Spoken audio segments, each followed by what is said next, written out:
Joe Rogan Podcast. Check it out. The Joe Rogan Experience. Train by day, Joe Rogan Podcast by night, all day.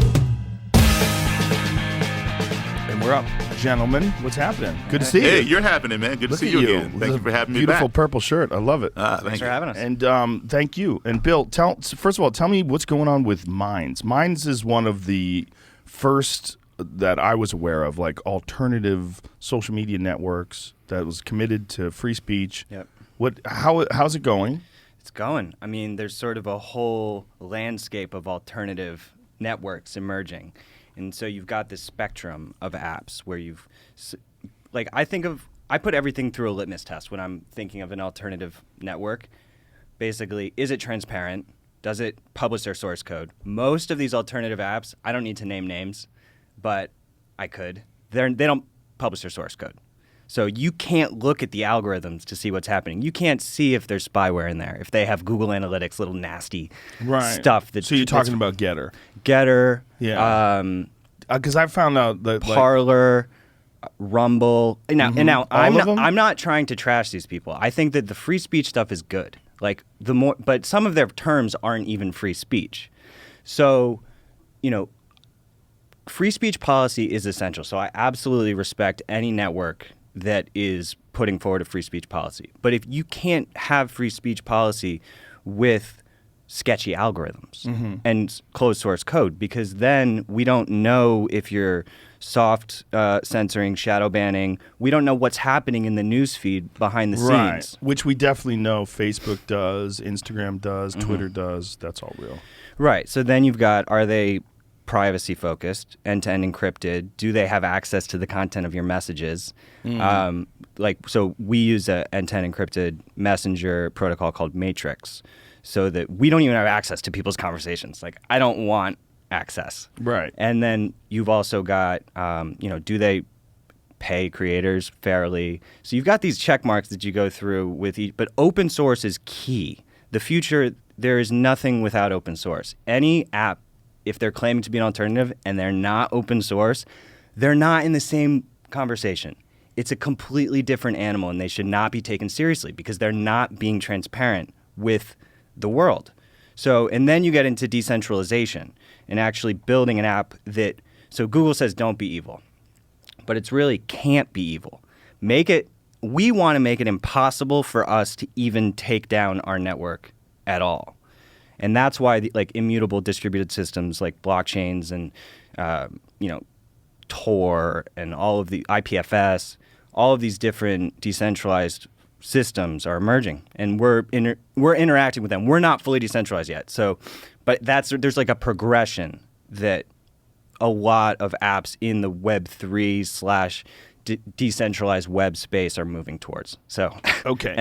And so Daryl, to fill people in on you've been on the podcast before, and you have an incredible history. You're a brilliant musician, and you have personally converted. What's the number now? It's more than 200 Ku Klux Klan members, neo-Nazis. I mean, we talked about these guys giving you their Klan outfits and retiring because they met you. And just because you had reasonable conversations with them made them realize how stupid these ideologies that they had somehow or another been captivated by.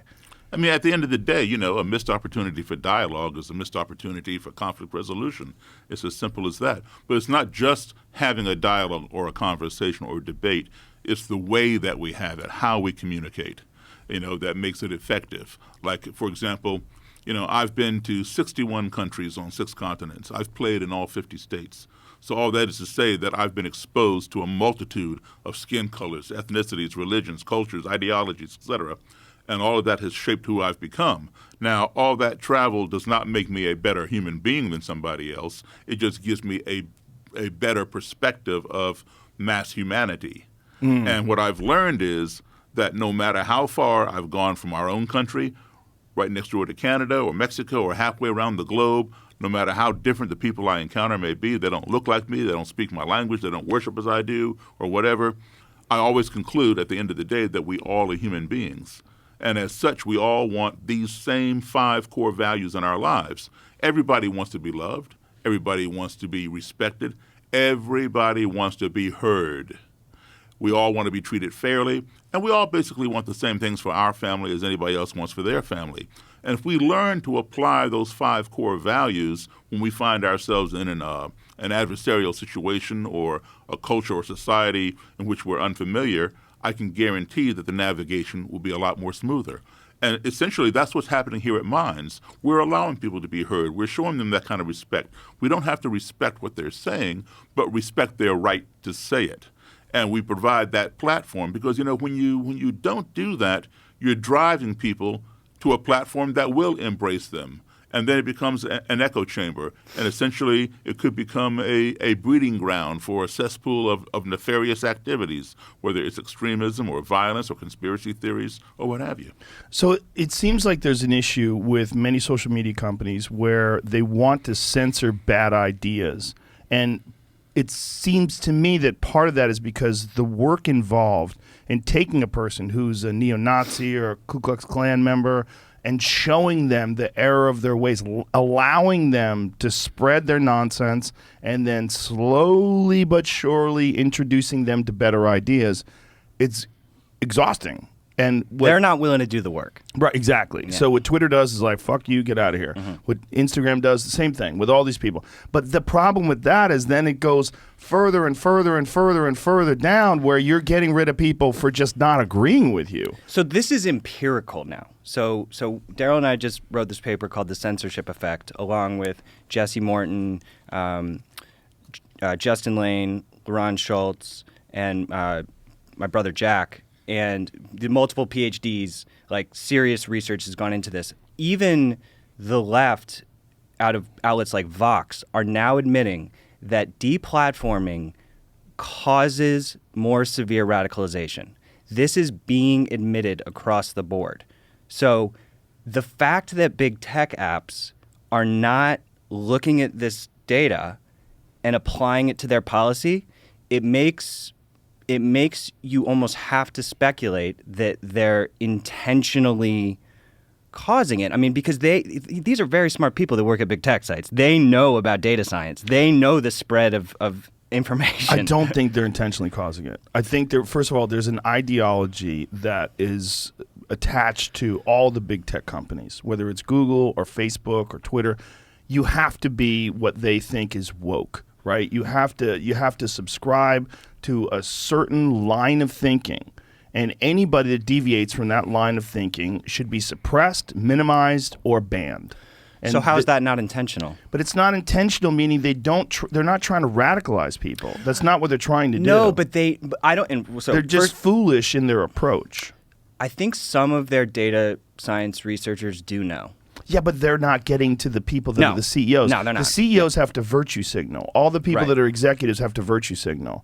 And they have to say, we're doing our best to stop harmful talk and harm. But what they call harmful, like a lot of it is like disagreeing with pharmaceutical companies, which is just fucking crazy. Like these are the lyingest liars that ever lied. Did you see Zuck on Lex's show? Yes, I did. What did you think? What, it's hard. It's hard because like that guy has an enormous responsibility.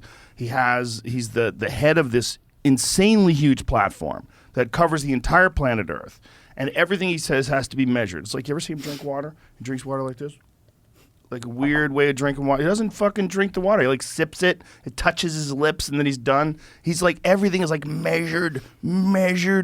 Like, I can't imagine trying to speak freely when you're the CEO of Facebook. I think it's almost like pointless to talk to him in that sort of circumstance. Well, to your point about, people doing this and defending it and so forth and so on, I mean, I think the quote by Upton Sinclair comes into play. I think he said something to the effect of, it's difficult for a man to understand something when his salary depends upon him not understanding it. Yes, yeah.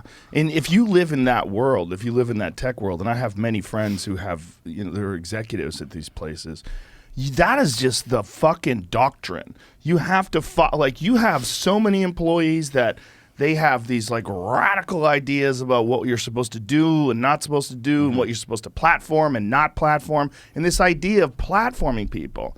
I have people on this podcast all the time that I don't agree with at all. and I have them on, or I agree with them very little, and I want to see what's going on in their head, and I'll get that. Like, you're platforming these people. You're platforming a bad person. Like, I don't think they're bad people. I just don't agree with them. And they have a right-wing ideology that I don't think should be suppressed. I think you should try to pick it apart. You cannot change someone's mind if you do not platform them. Yeah. It is impossible for someone with horrible ideology to change. And, and it's, but I should say, not just a right-wing idea. There's a lot of people with left-wing ideologies that I think are ridiculous. And I want to pick those apart too. I want to have conversations with people. And this idea that you're only supposed to have conversations with people that you absolutely agree with, and that what you're doing is just broadcasting these ideas to better humanity. Like, if you want to better humanity, have fucking conversations with people. Yeah. Hey, look, this goes all the way back. I mean, centuries, even back to BC, as in before Christ, right? I mean, we can go back as far. Let's just say Copernicus, the astronomer, who passed away in 1543. Okay. He's up until then, the belief was that we are a geocentric model universe. Disinfo. Huh? Sorry, no, I was saying that it would have been called disinfo. Okay, yeah, exactly. So even the Catholic Church endorsed that we are a geocentric model universe, meaning that the Earth is the center of the universe and everything revolves around us, right? And Copernicus said, no, we're just another planet. The sun is the center of the universe, and everything revolves around the sun, which makes it a heliocentric model. And everybody scorned him, ridiculed him. 100 years later, Galileo came along and built upon Copernicus's theory and developed it even further and said, yes, we are a heliocentric model. And he got arrested for heresy against the Catholic Church. All right, but guess what? He was right. He was right. So, sometimes we have to stand up to the masses, not just join in because everybody else thinks this way. And there's also the problem of the walled garden, right? There's a lot of people that get booted from these social media platforms, whether it's Twitter or Facebook, and then they look at that and they look at those people with further and further disdain, and it separates them from whoever's there. And we're not even just talking about radical people. Like, one of the things that really alerted me to how crazy the censorship shit was Brett Weinstein had a group that he put together called Unity 2020. And the idea was to bring people that were from the left that were really reasonable and from the right that were really reasonable, that weren't captured by corporate greed, and to have them as an alternative candidate. Like, instead of saying, like, you have to be a Republican or you have to be a Democrat, let's, like, get reasonable left-wing and right-wing people that can agree on a lot of stuff and have them work together. And maybe you have a candidate that's like a vice president and a president. One's right-wing, one, like, it'd be a great way to sort of, like, come together in the middle. Twitter banned the account. Twitter banned an alternative account. And there was nothing unreasonable about what they were saying. It was all just conversations with people that are brilliant, that happen to be left-wing, and brilliant, that happen to be right-wing. Let's get them together and see if we could lead this country in a better direction than having this polarization of right versus left where people get super tribal about it. Like, this would be a great way to meet in the middle. And Twitter was like, fuck you. And they banned the account. They had such good intentions. And still do. But the idea that you can get banned for trying to come up with another political party, are you saying that this system is infallible? This right versus left system of blue and red is infallible? That's so crazy. We are here because someone didn't like what was going on in Europe in the 1700s, and they took a chance on starting a new system, a system of self-government that was a complete experiment. And it had never been done before in the world, and that created the United States. And the idea that you, the fucking tech dorks, are going to step in and say, no, this is dangerous thinking. Yeah, the battle-tested First Amendment, hundreds of years of precedent, legal precedent. Talk about a good content policy, the First Amendment. But it doesn't apply. They say it doesn't apply because this is a private company. They think that their lawyers are better at drafting healthy conversation than the First Amendment. And that's just not true. I think, there was a real concern in the early days of Twitter and of social media where a lot of these people that were like outrageous right-wing people were starting to get a lot of attention. Like Milo Yiannopoulos was a big one, Gavin McInnes, and a lot of these guys, they were getting a lot of attention, and the response from the left was like, no, silence them. Like I heard this one woman talking about her kid is listening to Ben Shapiro, and I would love to get Ben Shapiro removed from all platforms. I'm like, Oh, Kara Swisher. maybe I think that's who. She's a Vox reporter. Yeah. And Vox is interesting because they're like smart people, Yeah. but they're also, they sort of embody this. But their recent article, I don't know, Jamie, if you could find it. It's like, does deplatforming work out of Vox? And they don't need to find that. Well, I'm just saying that no. But the reason I was so happy was because they're referencing similar studies that we reference in our paper. They're starting to be forced to acknowledge that the censorship is having serious negative consequences. It polarizes this country. So what you were saying before about people, their beliefs being reinforced after they get banned. They're victims now. Yes. Now they believe the thing that they were ranting about. It's called, so in the literature, it's called certainty, level of certainty. That's what's measured, and it's clearly shown that certainty accelerates with deplatforming based on whatever you were thinking before. So isolation and certainty have an overlap. Yeah, so if you have an idea, like especially if it's something as innocuous as Unity 2020 or beneficial, the idea of unity, I mean, come on, it's like literally in the title. That's what we're all hoping for. We're united as a community, the United States of America, all these different ideas. Let's work together. No, fuck you. You're not a right wing. You're not a left wing. You can't be a part of the problem because you're going to draw votes away from the people that we think it's imperative that they win. So it changes the whole idea of what democracy is, because they're kind of admitting that they have an influence on the way our elections go. And speaking of unity, then you got those people who are out protesting every day, to help change and bring people together.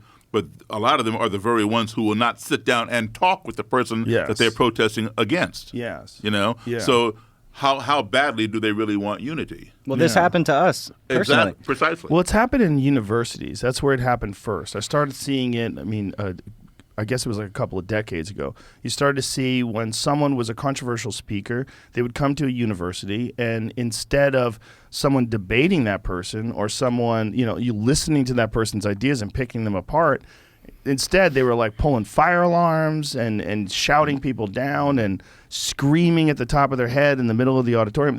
They're silencing people's ideas because they feel that their ideas are better, which is exactly the opposite of what the founding fathers were trying to sort of manage when they came up with the First Amendment. I mean, we're really trying to make this less of an emotional debate, because I think the censorship and speech stuff it's obviously very emotional. People, we're talking about hate speech. We're talking about a lot of horrible stuff that hurts people personally. And so, the big tech strategy is, we care about people's feelings and we want to hide this information because it's offensive. But we need to remove the emotion and look at this empirically in terms of what is actually making society more healthy and what is actually preventing radicalization and violent extremism. There's a difference between radicalization and violent extremism.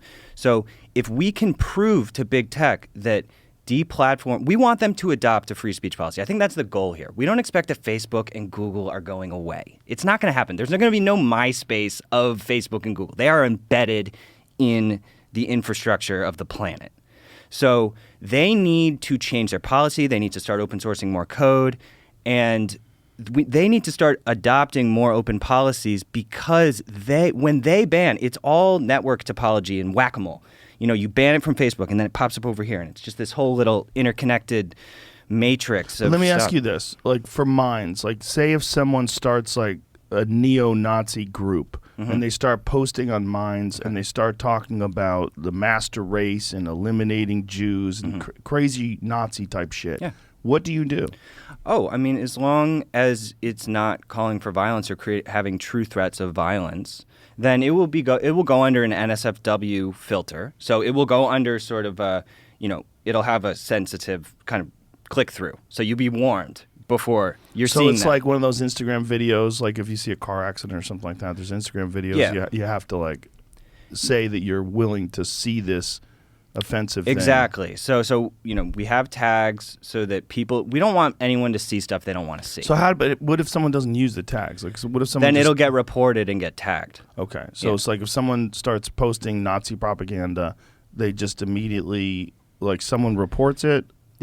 Yep, and we also have a jury system. So we're rolling out this system where the community can sort of help create consensus around tags on different content, and if we make a mistake, it can get appealed, and the community actually votes, not us. And Daryl, your take on this is like, how do you think that a social media company like Twitter, something that's really huge, can pivot from the model that they have now, where they just ban people? Because, that points to them assuming that the majority of people out here are stupid and that these companies need to tell you what to believe. Right. Okay? Which to me is offensive. It is offensive, yeah. So I believe, yes, there's a lot of bad information out there. And, the more liberal you make your platform, allowing anybody and everybody to come in, yeah, you're going to have some bad actors, sure. But the way you address it is you combat bad information by providing more good information. Yeah, well, that's the age-old idea. So Clarence Thomas, Supreme Court Justice, came out, and he said that he thinks networks above a certain size should be considered common carriers. Yeah. Now, common carriers, so there's this whole debate about Section 230 and, whether networks have a right to take things down. It's pretty definitive that big social networks, private companies do have the right to moderate. That's a fact. Section 230 doesn't say you have to keep up everything. But the common carrier, like a phone company, can't ban you for your views.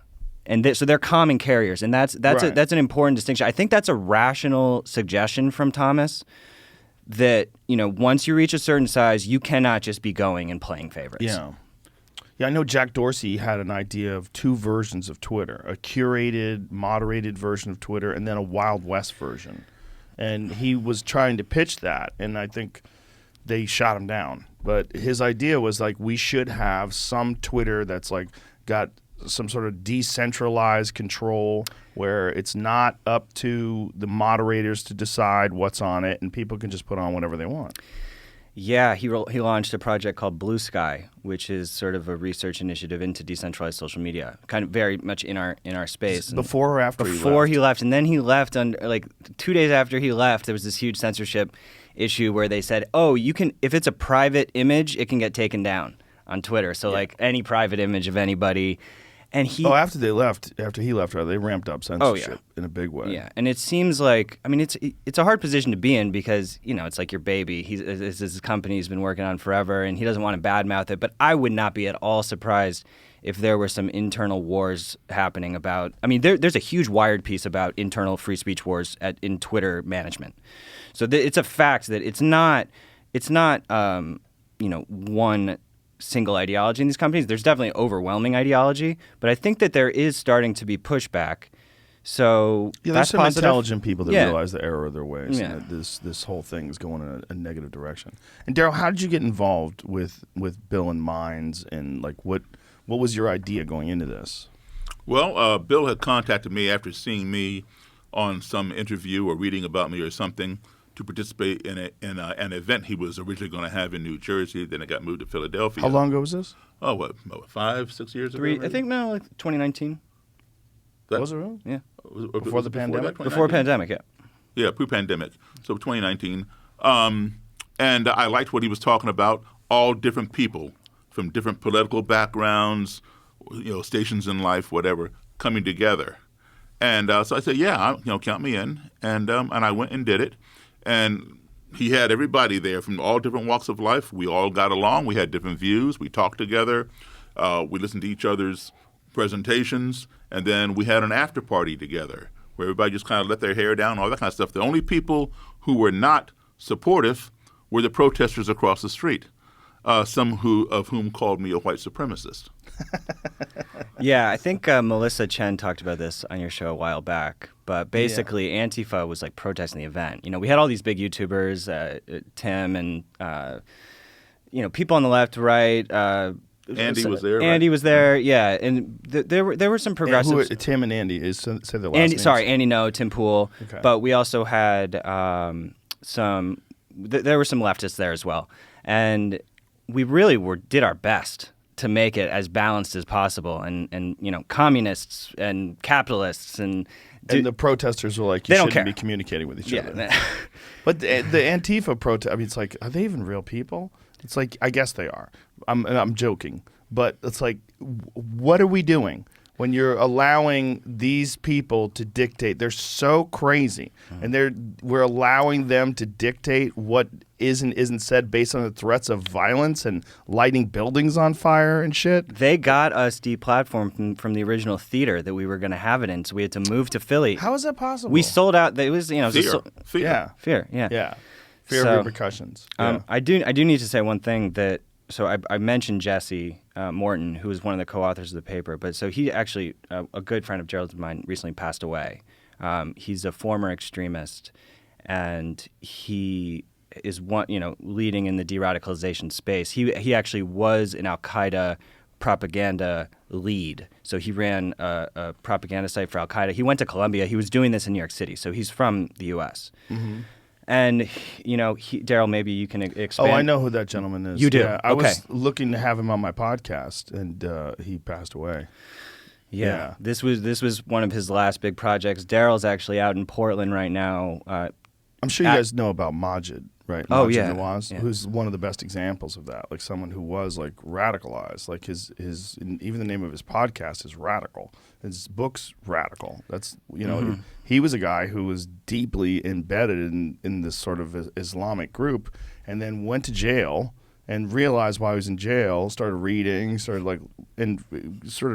examining this thought process, and came out of it this like sort of brilliant mind to analyze like what's the process where people get radicalized, how does this happen, and he could say it from first of all he's incredibly articulate, so he can say it from this way. He's coming from this place of I was this guy instead of like I know what's wrong with these people, like I was these people. I am evidence. Yes.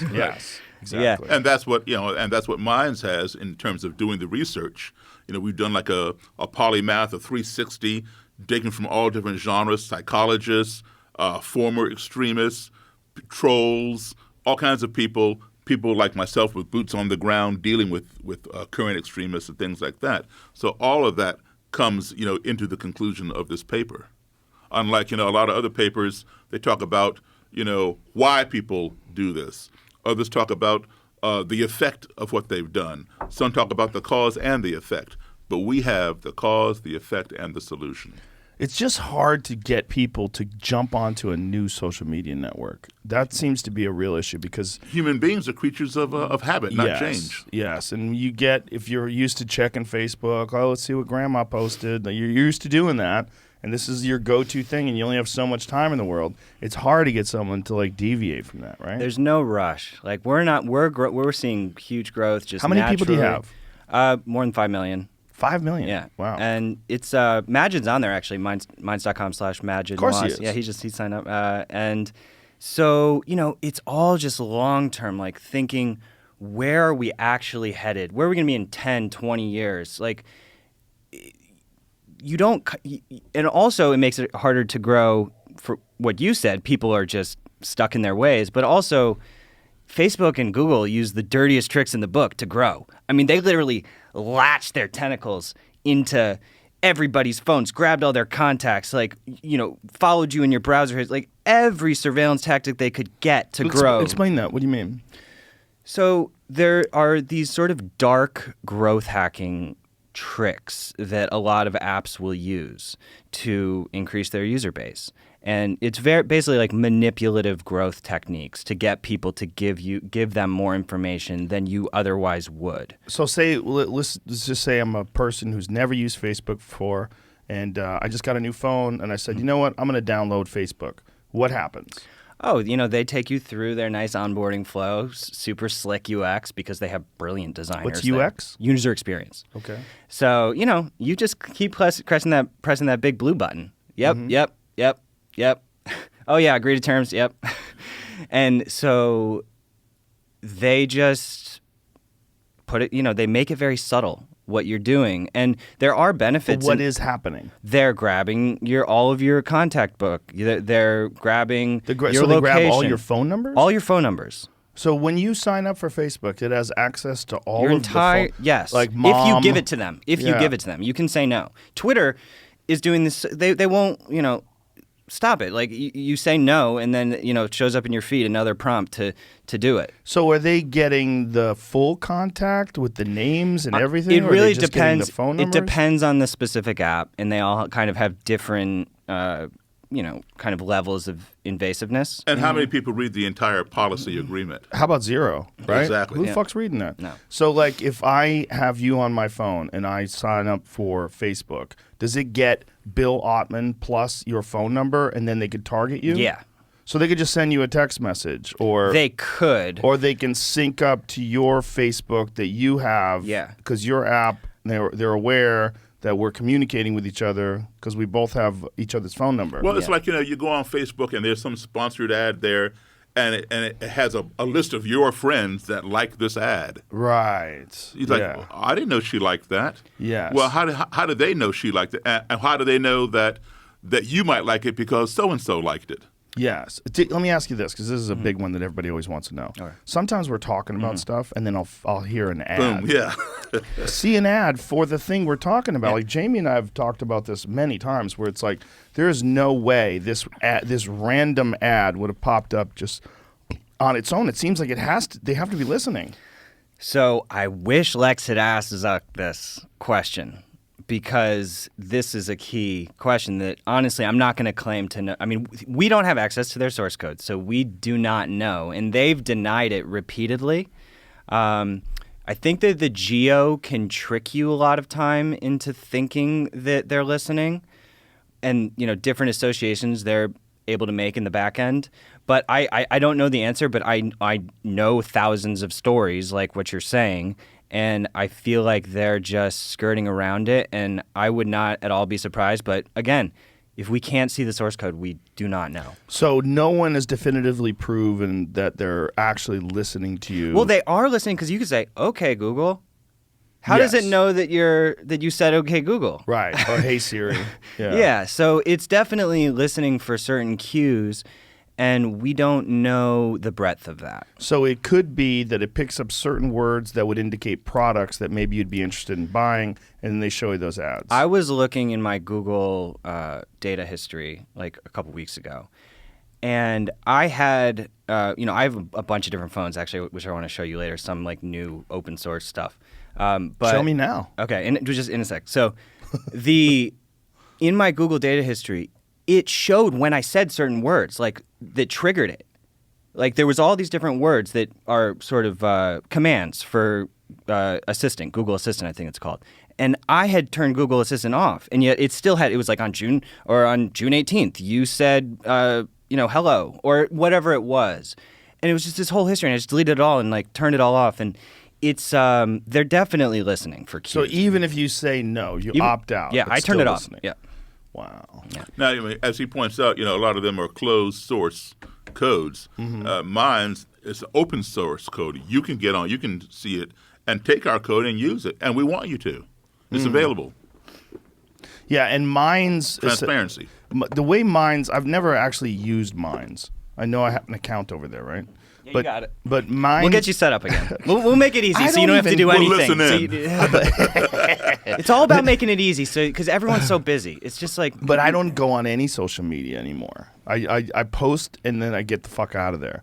Like Yeah, you're I an don't- Instagram boy. Yeah. Well, I use Twitter and Facebook too, but I don't use them very much. I use Twitter to see how crazy people are. Like, how crazy are people today? Let me just look through my feed and see who's fucking screaming at everybody. What's going on in Russia and who believes this is all a conspiracy, and where's the tinfoil hat brigade on this one, and just to get a kind of a finger on the pulse. Yeah. And then with Instagram, I just post, and then when on Facebook, like Facebook is nonsense for me. I go there for just nonsense.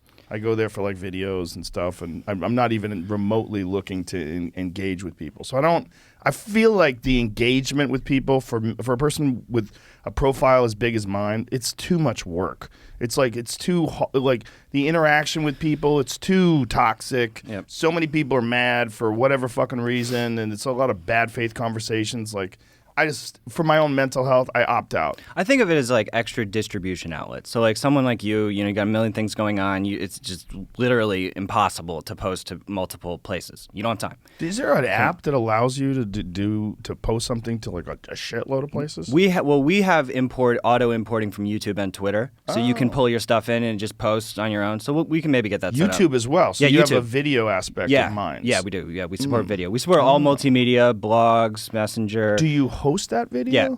So what are the implications? Like, what if someone posts something illegal? Yeah, that gets taken down. Okay. Yeah, so we definitely are like U.S. law, First Amendment based. Right. Yeah. Right. So just quickly to show you. So you got phones. So this is called a Librum. This is made in the U.S. So this is like trying to get rid of conflict minerals.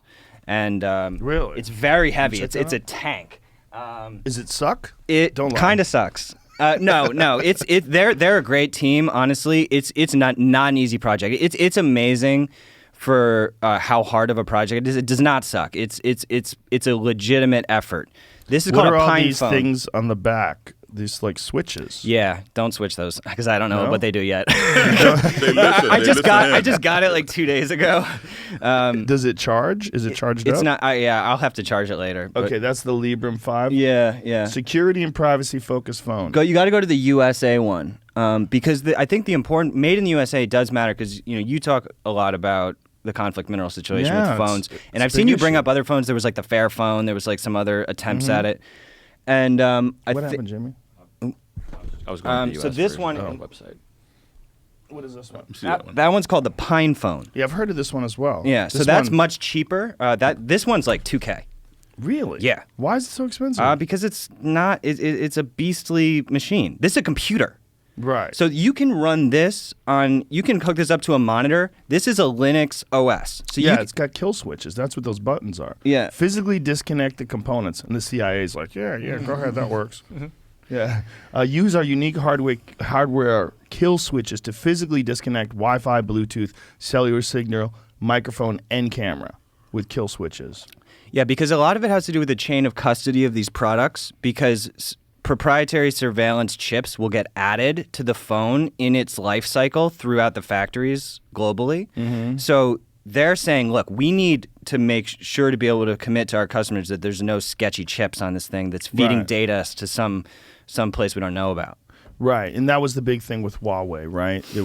One of the things about banning Huawei in the United States was they had proven that some of their routers were allowing access from third parties to access the information as it's distributed between the two parties. So a third party could come in, scoop up all the intellectual property, and just use it. And sometimes some of these companies, they work both sides. So the ones that create the device to prevent something is the same company that creates the device to take something. Like in the Washington, D.C. area, for example, a few years back, D.C. was being sued for the cameras, the red light cameras.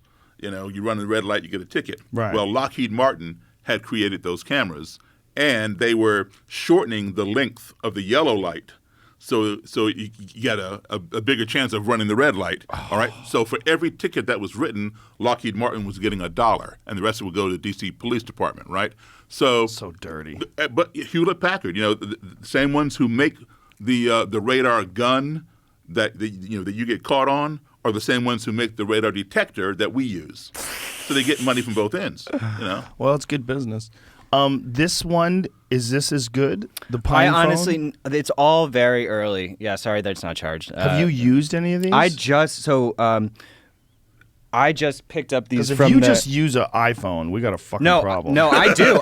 I'm using. I got this because the cool thing about the Librum is that you can plug this into a monitor with a keyboard, and this is a computer. Do you have a USB-C Yeah, charger? You could maybe. I have one. You do? What charger? Yeah. Yeah. I got Yeah, it. if Jamie wants to Charge plug, if that he in? can plug this I'd like in. to see what that thing's all about. Something like Because this. yes, perfect. The other thing is, Adam Curry, right? I've seen. Yeah, it. Adam Curry, who is the original Podfather. He is literally the man who created the original podcast. His Under Your Leg, there's you're wrapped up though. You're wrapped up. I'm wrapped up. Yeah. There's see it under the table? Oh yeah, got it. Yes, it's actually connected to the table. Give it a few. Adam has this No Agenda podcast, and they have a No Agenda phone, and it's essentially a de-Googled Android phone that removes all of the tracing stuff, all the stuff where, but you can't use navigation on it. You can't. There's a lot of shit you can't use on it. Is it based on graphene? I do not know. I think it is. I'm Jamie, not sure. check out go to No Agenda phone. Okay. Sorry.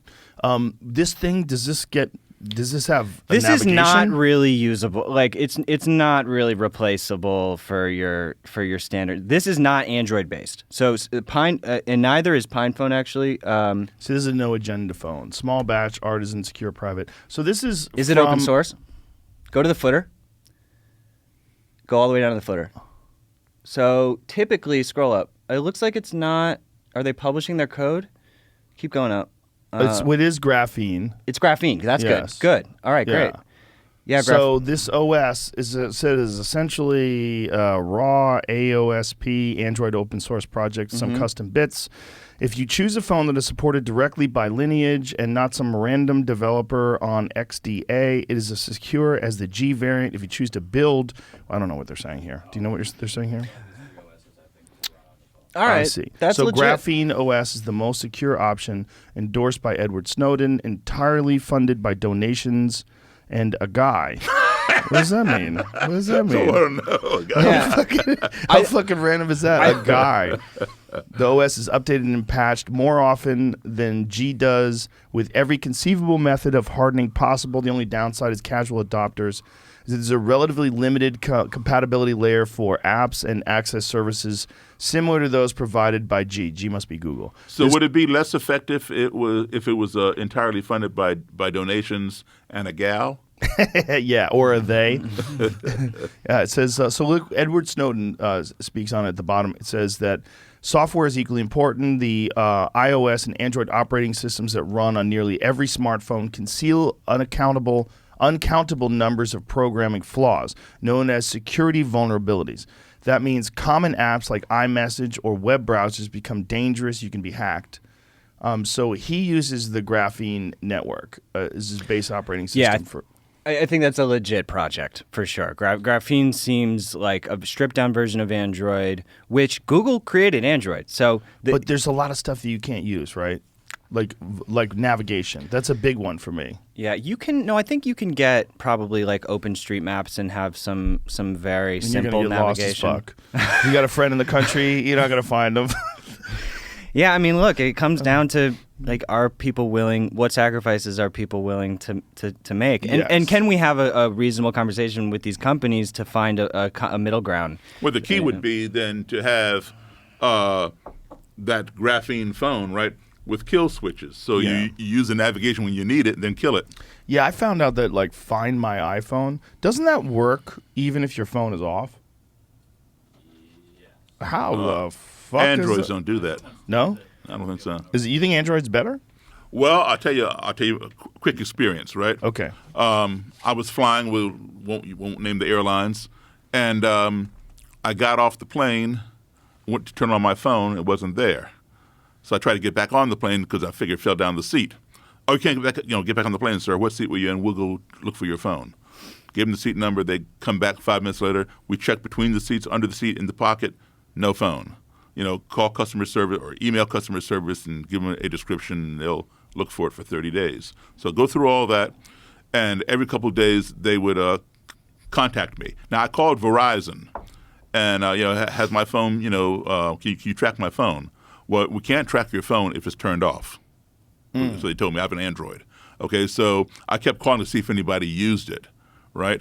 And I kept calling my phone and stuff, nothing. So every couple of days, they will let me know, we're looking for your phone. We haven't found anything yet. And then in 30 days, they will stop the search. But if anybody turns it in, whatever, they'll let me know. So on the 40th day, they gave me an email on the 30th day saying, we're sorry we have not located your lost item. However, if anybody turns it in, we'll let you know. On the 40th day, I got an email from them saying your lost item has been found. It's in the lost. Now, I left it in the seat in D.C. when I was flying somewhere, and they found the phone, and it's in the lost and found at the Houston airport. Now, that plane flies around the country 10 times a day, gets cleaned 10 times a day every time people deboard, right? And so people were cleaning that plane for 40 days, and nobody found that phone. It was found deep in between the seats. It fall off my hip, right? So the moral of the story is, the best clean planes leave out of Houston. So you couldn't find it like the way you find an iPhone. So iPhones, apparently there's like some signal that's being sent with Constant Find My... chip. Yeah. So that alone is a little bit of a red flag, right? Yeah, I mean, Apple they try to have this privacy argument, and it's so shocking to me that they try to push that, like, oh, we're not going to let the FBI in, like, trust us. And look, Apple makes beautiful products. Everybody knows it. They're the best What do you designers in the use? world. I use stripped Android, and I'm going to start using this because this can be my computer as well. So I'll use both, but I'm playing with all the options right now, but like I like to use Linux as my desktop. Can computer. I see what you use? That's your phone? This is my phone. This is just Android. That's just regular Android. Yeah, this is just It's regular not even Android. stripped? This is a non-strip version. So when a privacy guy is having a phone that's tracking him everywhere he goes. We're all in the midst of this world. I have five. Look at me. Yeah, you got. I mean, come on. You got to give me multiple credit phones. for having 5 different phones. Do you have different phones because you have to check how mine's is on different operating systems? I'm not doing I'm not doing all of our QA, but like I have Linux devices, Windows devices, Apple devices. I use it all. So you use an Android as your main phone. yes, Why do you do that? I do that because Android is at least open source in its base function. So I will, over Apple, I will choose Android because, like we see with Graphene, you can fork Android and create a stripped down version. Now it is absolutely imperative. I need to get a pure Graphene version. That's on my list of things to do. I've got there's a Clear OS here, which is What's that? That's What is Clear OS? That's another open source Android. Does this? Ooh, that's pretty. Yeah. Does this have some sort of GPS system? I think it does, yeah. You want to open that so I can check it out? I mean, So what people are concerned with is obviously someone being able to access their information, someone tracking them. I think people are concerned and like, all right, so look at me for an example. Like I'm sort of in this privacy world, but I'm also not like I'm a privacy maximalist for what I want to be private. I'm not saying like I'm never going to use any big tech app ever. It's just an irrational, impossible mission. I've driven myself crazy like thinking that I should do that. You have to go off the grid there. You got to go Yeah. off like I'm going to be a human, okay? And I'm going to explore all the different options and hopefully transition. So like I have gotten rid of I don't use big tech nearly as much as I used to. Probably like 10% of what I used to. I deleted most of my accounts. I'll check in sometimes because I like to see what's going on and to understand the market. But, I need to get around too with maps. And so I'm going to, as soon as we have an alternative, I will do it. I'll be the first one in line when someone can put something in. I'm trying to get all these options in front of me. But it seems like operating systems and applications, the trend is for them to get more intrusive, right? Like TikTok is supposedly, they back engineered it and said is the absolute worst software that they've ever examined in terms of like violating your privacy. Yeah, let me just go through. So on my actual phone, I'll just name a few apps which I think are a huge part of like privacy future. Because like it's not all about Minds is a part of a bigger network. It's like the ultimate place where things are going is not there's not going to be some new replacement for Google that's centralized. It's going to be protocols that apps are all interoperating on. So like Briar is this amazing app that's currently going viral in Ukraine. And Julian Assange actually posted about this app from prison. He was able to communicate to his people. So Briar is fully decentralized. It runs over Tor, and it can even run offline. So we could chat over Bluetooth. I could be in a burning building, and you're across the street in Ukraine. We're getting bombed. Internet is down. and we're chatting. Like unbelievable mesh networking technology. It's Briar, like BRIAR. Okay. Yeah, so it's been a long time coming for them. We're looking at integrating with the Bramble protocol, which is kind of the base protocol of Briar. But there are a handful of fully decentralized options, also secure Scuttlebutt and some others. But it's really cool. I recommend checking it out. And I think that off-grid technology that's not reliant on internet service providers is just, that's crazy. The fact that that's even possible to chat with no internet. Yeah, it is crazy. Yeah. So and then and sometimes when you go to a different country with your phone, you have to be compliant with that country's internet laws. I mean, they can get into your phone where maybe the U.S. can't. Right. Do you think, like, in terms of privacy, would you recommend Google or Apple? Because I would. That question is not a question. Really?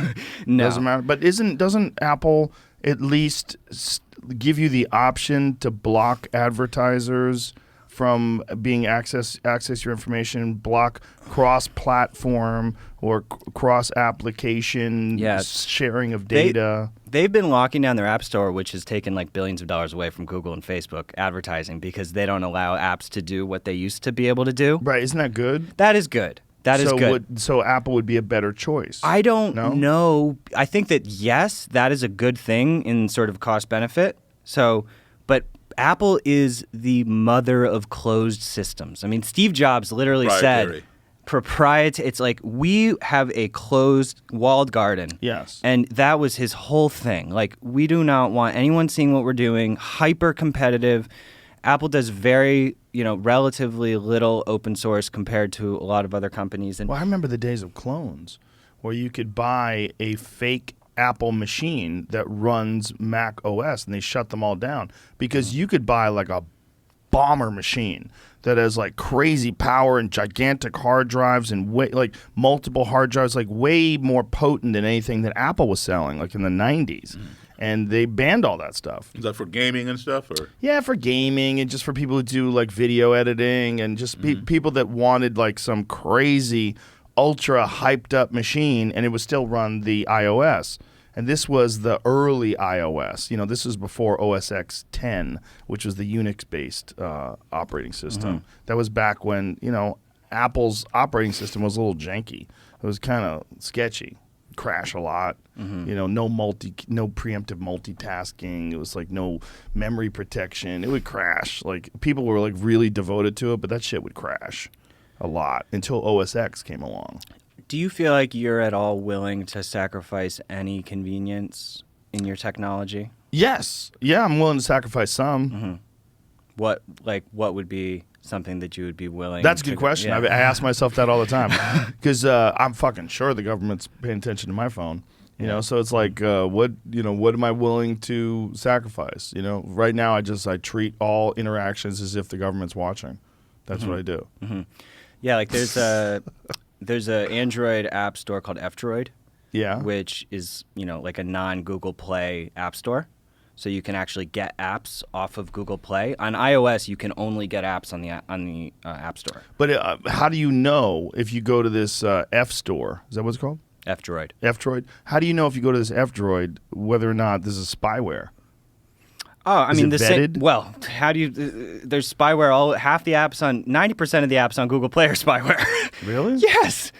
I mean, every app you install is like infecting your system. Most of them, because most apps are proprietary. But Google is worse for that, isn't it? I mean, every Android? app is different. Every app has different permissions that they're giving, and different security implications. So I don't think that I think that the people at F-Droid and in the open source community, as a general trend, just care about these things more. So they're not going to, but there still can be malicious stuff in the open source realm.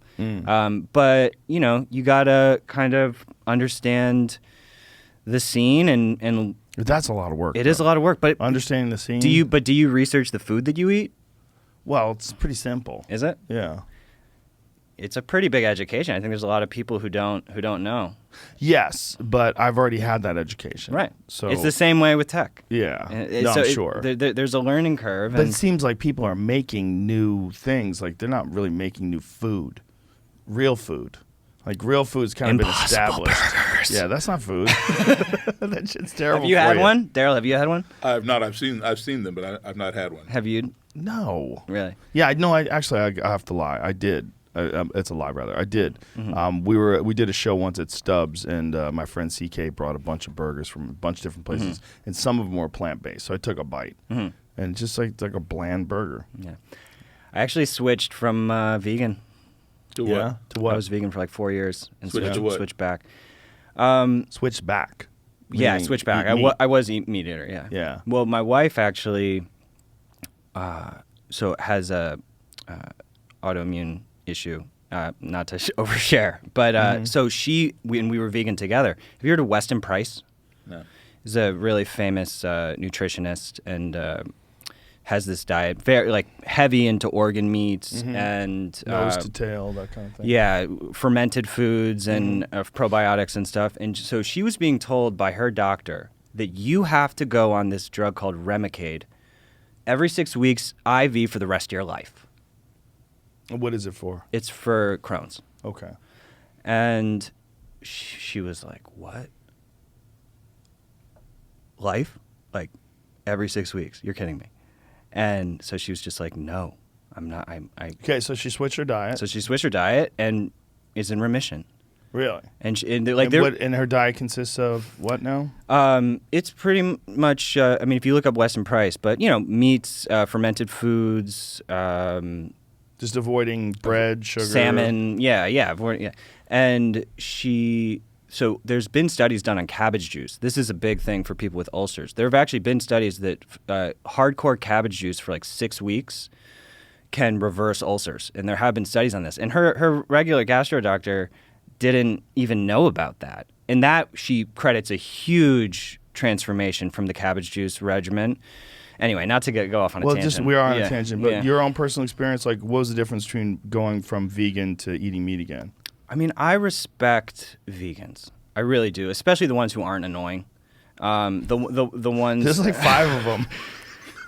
There are 5 of them. There's this guy Ed, Earthling Ed, who's he's very honest and not preachy and has good information. But anyway, like I feel better. I love eggs and meat and all that stuff. But I do feel like healthier, but I think I was healthy vegan, and you can be healthy vegan, and I wouldn't be surprised if in 1,000 years humans are not eating nearly as much meat. Well, why did you decide to go back? Because I wanted to, I didn't need that much of a reason, doing it with my family, and also it's just, I'm not ideological about stuff. I don't want to get stuck in ideology about food or whatever. This is why I wanted you to talk about this, because this is exactly the kind of conversation that some people would like to suppress. Because Exactly. there I are was gonna say people that. that say that eating meat is bad for the environment, and I've had a bunch of people on to try to discuss that, pro and con. The latest is, what is it? Diane's last name is Rob Wolf and Diana Rogers. They wrote a book called Sacred Cow. We were talking about regenerative farming with them. But there are people that think that those conversations should be suppressed, and that when you have these kind of conversations, they should be flagged, you should be shadow banned. There's a lot of people that promote the carnivore diet on Instagram that find themselves shadow banned. And they have like real issues. Wow. Paul Saladino, Carnivore MD. I think they took his account down. And As he had misinfo? I don't know what the fucking excuse was. I think some wacky vegan activist who works for the company can just decide that they're going to take your account down. I think there's a certain amount of control that the people that work there have, where it's very subjective. So Facebook spends tens of billions on moderation, and they have. And so our vision, imagine if rather than tens of thousands of censors who are just going like down, down, down, take it down, hate speech, misinformation, conspiracy theory.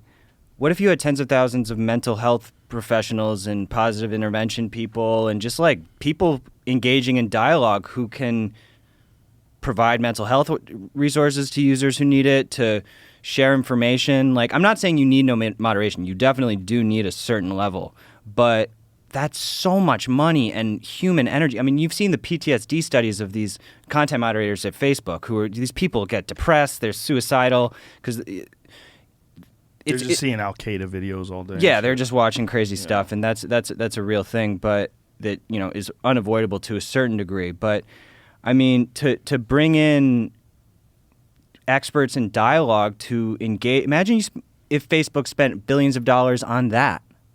Mental health resources for the community. Would that be effective? Well, yeah, because, I mean, look at it this way. Say 25, 30 years ago, insurance companies were not paying for acupuncture. Oh, that's, nonsense. It's, what do you call it, a placebo or something. Right. Now they do. Now they see value in it. Well, Chinese people have been using that for 2,000 years. Would they still be using it 2,000 years later if it wasn't working? So now we're accepting, some Eastern culture. Now we're, when our doctor does not give us what we hope will cure us for our cancer, our diabetes, or whatever, we go the holistic route. And we've found some pretty amazing results. And that's what, Minds is doing, the holistic approach, by giving everybody a platform to share their information, like you just shared about the cabbage juice. Somebody hears this podcast and goes out and tries cabbage juice, and it clears up their wife's ailment or something like that. And this is a good subject to talk about now, because we just got through the pandemic, and that was one of the things that was suppressed, was information about methods of treating COVID. I mean, it was a giant issue where if you talked about whether it was hydroxychloroquine or ivermectin or whatever you would talk about, even vitamins, we're talking about like the difference between the COVID results of people that were vitamin D insufficient versus people that had sufficient levels. It's a giant difference. But if you talked about that, you would get in trouble for disinformation or misinformation, and you would get either shadow banned or outrightly banned. I mean, there were people that were banned from social networks for suggesting that people who are vaccinated can still spread COVID. That turns out to be an absolute fact now. Yeah. But if you said that 8 months ago, 9 months ago, instead of having this conversation and having medical experts debate it and people that understand it and don't understand it, so ask questions, and people who are following the standard narrative, they express themselves, and then people that have alternative ideas express themselves, and we find out what's right and what's wrong. Somebody expressed that it could be treated with bleach, right? Wasn't that Trump? Yeah, he said like an infusion of bleach. There should be warnings, and but imagine if rather than a fact check warning, like these 3 think tanks said that this is false.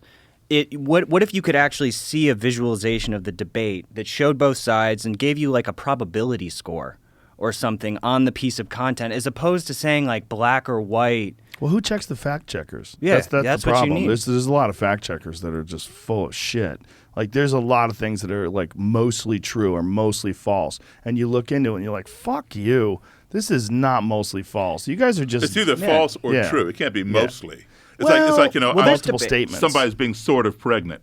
I mean, either you're pregnant or you're not, But if there's multiple statements about an issue and some of them are correct and some of them are not, then it would be like mostly true. We'll take a piece of COVID, content like you were talking about, and there's going to be studies on one side and another. What do you do on Minds for that stuff? Well, we're building out a sort of citation tool to kind of show the citations on both sides of various arguments, and have more crowdsourced. This really gets into the realm of decentralized identity and where we're moving in terms of like reputation and credibility on the internet. And like right now you've got all these different logins, what we were talking about, where things are going with crypto and with like the web standards. We're moving towards a place where you have these credentials associated with your core identity, which can be generated from like a crypto wallet or something like that. And you'll have all these badges that you're earning everywhere you go. And you can decide to disclose those or not disclose those, like NFTs. I mean, right now... I'm confused. Okay. What are you earning badges for? Can we see the interface? Would you pull up mine so we can see the interface? Yeah, so ultimately... credibility on the internet. It's like, how do you measure that? How do you trust users? So it's like if I say, oh, Bill is very good guy. He says a lot of true things. He's very reasonable. So you get a badge for that? There could be any infinite number of, badges that you could potentially earn. But like you could be trusted by, say someone in martial arts trusts you and they give you a signal of trust. Mm-hmm. Then that would add to your credibility in martial arts in your decentralized identity on the internet, which would be interoperable between social networks.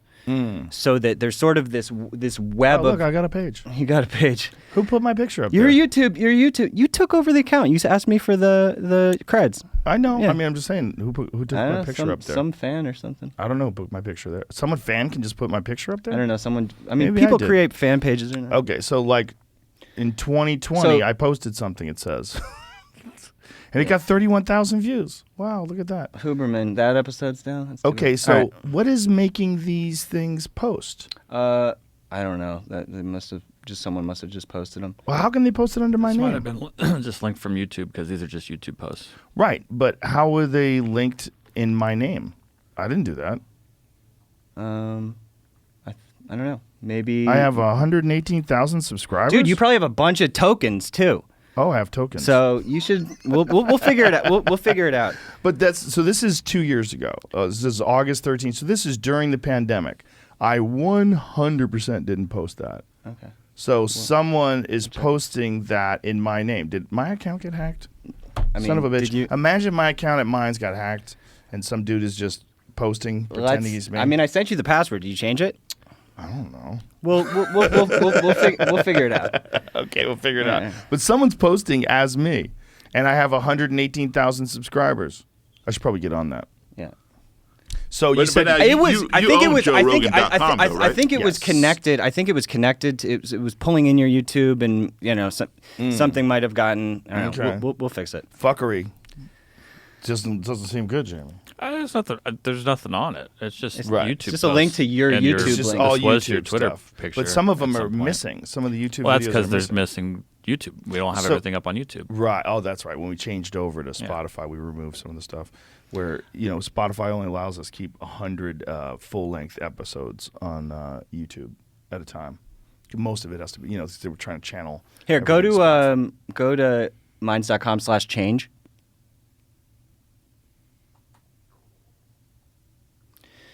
So this is the link. So this to, is the stuff that you guys are doing. This is Change Minds. yeah. This is the link to the paper, and This is the censorship effect. yeah. So And so when Vox, and who are like very strongly left-leaning, when they have a piece that they write saying that there are harmful effects of censorship that actually pushes people towards more radical ideas, like what are they suggesting? Are they suggesting that places like social media sites like Twitter back off of censorship and maybe choose an alternative? they're not going that far, but I think it's a step in the right direction. They also talk about the reach. A lot of their question is, what is the reach of content? Like Alex Jones, for instance, we did a empirical analysis of his reach after he got banned, and it actually went up globally. So in terms of all of the Right, but views let me on stop you right there. Wouldn't it keep going up if he wasn't banned? Like, because everybody goes up. Like, my shit goes up every month, right? So when you say his went up, does that mean it went up at a proportionate level that it is the same as it would if he stayed on Twitter? Or did it go up just based on the baseline of when he got banned? Yeah, I mean that's sort of an impossible thing to know because you can't really know But what you could the follow world would be. You can follow the track trend it. line. Yeah, you could track the trend. I mean, I think that what Vox is saying is it depends if you Alex has a platform, so he was going to grow huge, kind of in either direction, I would imagine. But small people, when they get banned, that kind of gets buried. No one's complaining when some random person posting a COVID post gets banned from Twitter. They're just lost. Right. There's millions of people who just get lost from that. Mm-hmm. And so, anyway, in the analysis that we saw, the total views of Alex's content went up significantly. But I think that it's called the Streisand effect. But it's also, there's variation on that. And I think it is definitely, censorship also works, like in an isolated system. So if you're on Like Google Twitter. or Facebook, Right. like or Twitter, like yeah, you can silence certain words Yeah. or topics, but when you're thinking of the internet as a whole, then the total reach is not necessarily going down. And we need to start thinking about the internet as a whole, not just isolated networks. Like you can't claim that censorship of COVID misinfo worked when you just banned it from Google and it just went up. Like what about the global numbers? That's what we need to be looking at. So when you guys got together, how long have you guys been working together? 4 years. Yeah. And And when I first joined on, he was just approaching 2 million members, and now it's over 5 million. so it is growing. Oh, yeah. Mine's is growing. It's like, well, hopefully you get a lot more after this one. But it's the difference between that and Facebook. Like, what is Facebook Oh God, billions, and Twitter, hundreds of millions. if not billions? I don't. Right. Yeah, probably close. Yeah. I don't know. So there's a giant difference in terms of the user experience. Yeah. But here's the crazy thing. Like you can actually get more reach on Minds than Facebook or Twitter if you're a small creator. Because small creators, like getting out of the void on social is so hard. And we have this reward mechanism where you can earn tokens and boost your content. And, we also just rolled out this build your algorithm feature where you can actually opt in to see people who are different from you or similar for you, or you can opt in to increase the level of tolerance that you have to ideas that you disagree with. How do you adjust that? There's these toggles. Where, So if you're a vegan and you're like, maybe, like you're starting to feel a little sick, like maybe we should pay attention to some of these carnivore people. Yeah. You could let a little of that in? Yes, exactly. Open up your recommendations to not just stuff that's going to bring you down your own echo chamber, but expand it. Now, Daryl, I want to talk to you about your personal experience on Minds with this, with what you do, what you're known for. Have you had interactions with people on Minds that have been favorable? That you've kind of pushed people into I've had a few, and I've had my share of detractors. Some people think what I'm doing is totally wrong and don't get me or whatever. But yeah, I've had interactions with some people. When you say like people have said it's totally wrong, like what kind of criticisms do they have for that? It depends upon where they're coming from. Some people think it's not my job to teach white people how to treat us. Us meaning black people. Mm-hmm. Others think it's ridiculous to sit down with a white supremacist. Why would you waste your time? Those people can't change. They hate Do you point to your success ratio? Because it's pretty Oh amazing. yeah, I point to that. But a lot of people, they don't see that because they would not tolerate the time to sit down Right. and have somebody tell them some nonsense that Jews are the childs of the devil or some crazy things like that. I will sit and listen to that, and I will put up with it. Because in order for me to speak my mind, I have to listen to somebody else's. Yes. Right? So they're not willing to put in that time. I am. Yeah. And so how do you have the time to do this? This is what I do. In between my music gigs. Yeah. But I mean, like what kind of commitment are you talking about? Like how much time do you spend doing this? A lot. I mean, it's my life now. How many email dialogues? Oh God, I get emails all the time. I get emails from people I don't even know. I even get emails from people who've seen me on podcasts or on TV shows. These are white supremacists, Klansmen, whatever, and say, you made some sense. Would you like my robe? I've even gotten robes and hoods in the mail from people I don't even know. Yes. Yeah. I think there's a lot of sad people that just need a group of people to belong to, and they'll decide that what these people are saying makes sense because at least they'll be a part of it now. Let me explain something to you. One's perception, as you already know, one's perception is one's reality, okay? You cannot change anybody's reality. If you try to change their reality, you're going to get pushback because they only know what they know. Whether it's real or not, it's their reality. So what you want to do is you want to offer them a better alternative perception.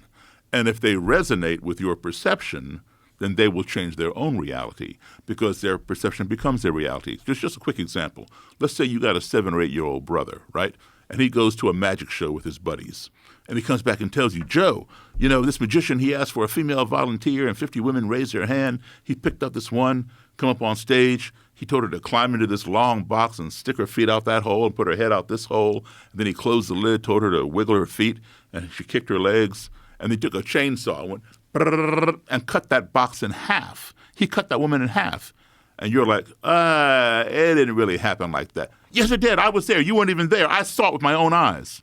You are challenging his reality. He knows what he saw. And that magician cut that woman in half. And then to make it even more obvious to you, he tells you that the magician, after he cut the box in half, took the half with the legs sticking out and moved it over here to stage right, and the half with the head over here to stage left. And then he went over there and talked to the head of the woman, and she talked back to him. And then he brought the two halves back together, opened the box, and out popped the woman, full form, no blood. He cut her in half and he put it back together. And you're saying, it was just an illusion. No, it wasn't. I saw it with my own eyes. I was there. You weren't even there. So you're attacking his reality. He's going to resist. He's going to fight you. All right? So what you do is you offer him a better perception. You say, hey, listen, I hear what you're saying, but could it be possible that just maybe out of those 50 women that raised their hands and he picked one, maybe she works for him? Maybe he planted her in the audience. She knows the trick. She travels to every show around the country with him. And when she gets in the box, there's a pair of mannequin legs laying on the floor of the box that are wearing the same stockings and same shoes that she has on. She picks them up, shoves them out the hole. When he says, move your feet, she just shakes those things. And then she brings her own legs up under her chest. So her whole body is on that half of the box. So the saw doesn't even touch her. And obviously, when he separates the two halves, the feet are over there. Now she can't move them. So he has to distract your attention by going over here. So you're not looking at those feet. And he's talking to the head, and she's talking back. Of course, when he brings them back together, she pulls the dummy legs, leaves them on the floor of the box. She climbs out. And then your brother says, I guess that would be the only way that would work. You've offered him a better perception. And that perception then becomes his reality. So don't attack somebody's reality, regardless of what it is, even if you know it to be false. Give them a better perception and allow them to resonate with it, because it's always better when somebody comes to the conclusion, I've been wrong, maybe this is something I need to think about. Yeah, this will work. It's a perfect example of not silencing people's ideas, but giving them better ideas. And this is what the answer to censorship has been. Exactly. And, so Daryl always talks about how much he listens when he starts a dialogue and doesn't even try to, push ideas at the people that he's engaging with, different extremists or whatnot.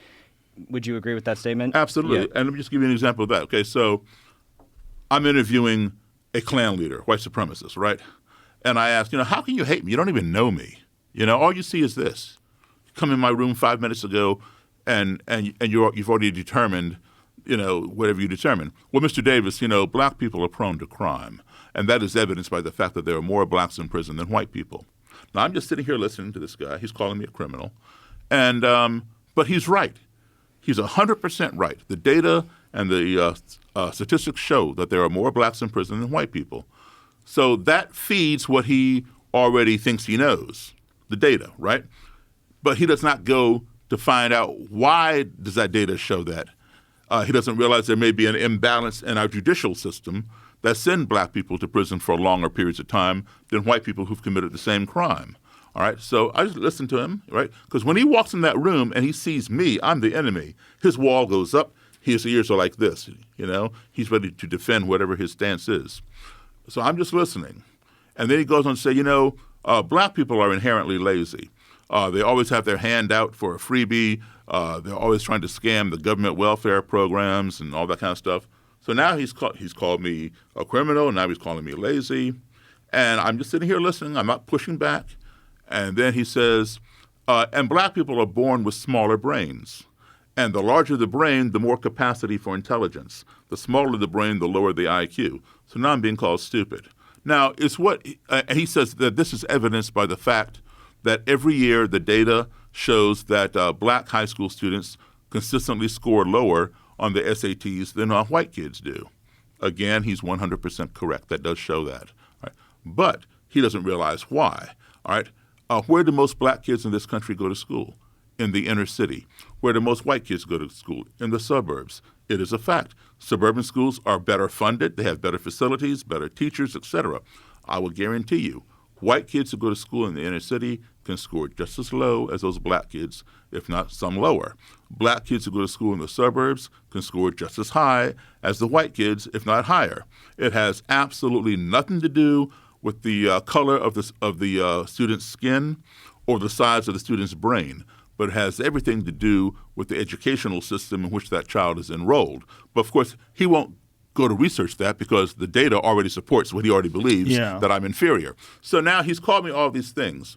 I've already done my research on him. I know this guy sitting across from me just barely made it out of high school. I have a college degree. So do I throw that in his face? No. But because I sat there and listened to him, that wall is coming down. Because you cannot impart information to somebody when the wall is up. It's like hitting a brick wall. You want that wall to come down and then the ears open up. So now he's exhausted all his vitriol, and now he's wondering, like, how come this black person isn't pushing up against me like most of them do? And he's curious as to what I think about what he just said. So now the wall is down, and he feels compelled to reciprocate because I sat there and listened to him insult me. So now it's my turn. I could go on the offense and say, no, you are the one who's a criminal. You're the one hanging black men from trees and dragging them behind pickup trucks and bombing their churches. And I would be 100% correct because the Klan has over a 100-year history of doing that. But if I did that, that wall would go right back up. So I don't want that to happen. I want to keep the wall down and let him hear what I'm saying. So I say, so rather than go on the offense, I go on the defense. And I say, listen, I hear what you're saying. However, I don't have a criminal record, and I'm as black as anybody you've ever seen. So I don't have a criminal record. I've never been on welfare.